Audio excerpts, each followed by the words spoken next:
چه خبر یار؟ شنیدم که گرفتار شدی، دل سپردی و برای دگری یار شدی.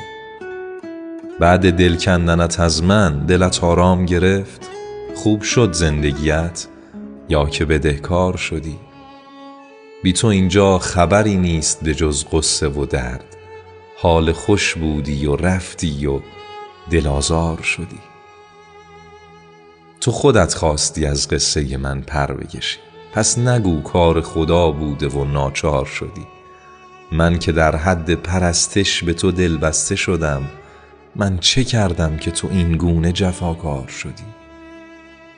پشت کردی به من ای ناز غزال غزلم، شیر را پس زدی و طعمه کفتار شدی.